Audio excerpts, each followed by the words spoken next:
Was there hesitation on your part to say, just, I can't go through this again?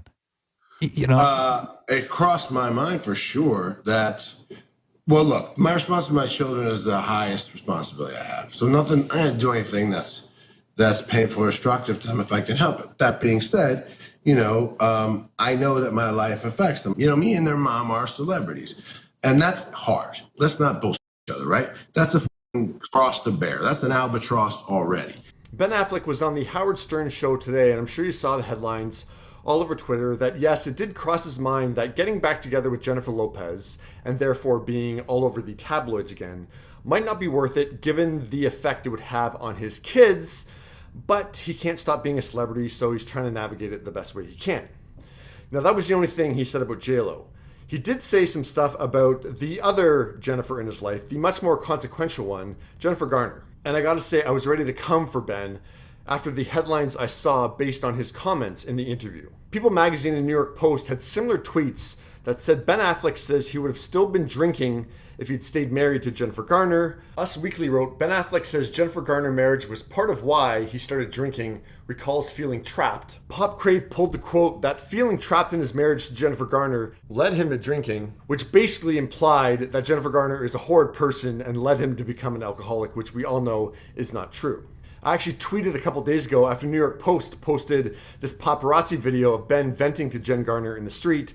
Jennifer Garner continues to be a saint who doesn't deserve to continually have to deal with Ben Affleck's never-ending drama. So before I did this segment, I wanted to actually hear Ben say these quotes because I thought it could come off differently in terms of tone and context. So I listened to 2 hours of Ben talking to Howard. That's why I didn't even bother putting on a nice shirt, because I just kind of wanted to get this over with. So yeah, here is actually Ben saying what he says about Jennifer Garner. We grew apart.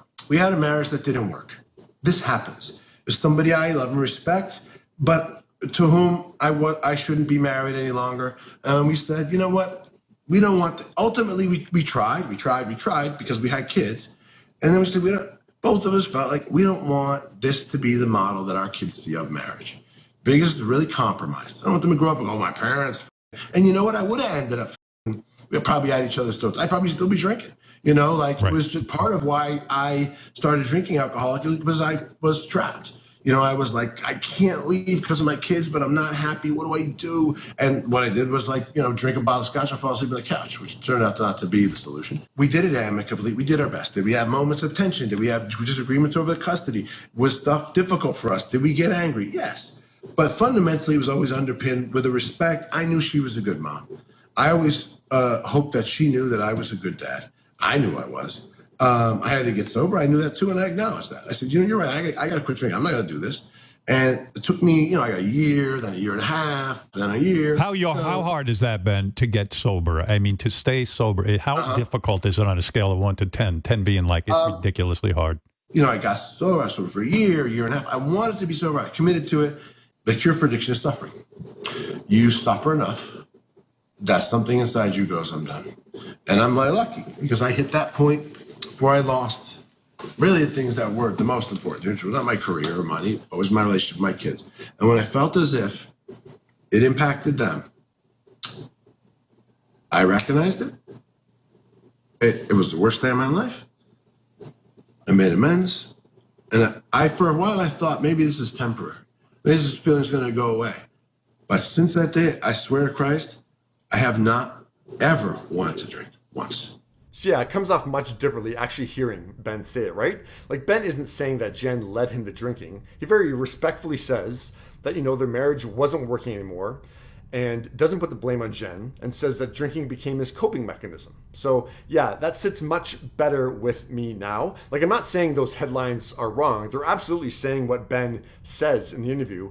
It's just that sometimes, and I've said this so many times, that in print form, stuff can come off very differently. Sometimes it becomes very important to hear someone actually say it, because context and tone can just change something completely.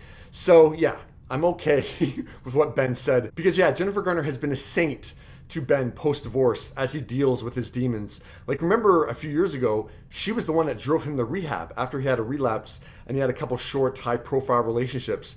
she was still there for her ex-husband. And of course, he's the father of her children as well. So she wants him to be well. But yeah, Jennifer Garner has been great through the situation. So yeah, I'm glad that he is speaking very respectfully about her and not kind of knocking her as those headlines kind of come off as. So I bet you Ben isn't too happy of how those headlines are coming off right now as well. But yeah, what do you think of what Ben said about both Jennifers in his life, Garner and Lopez?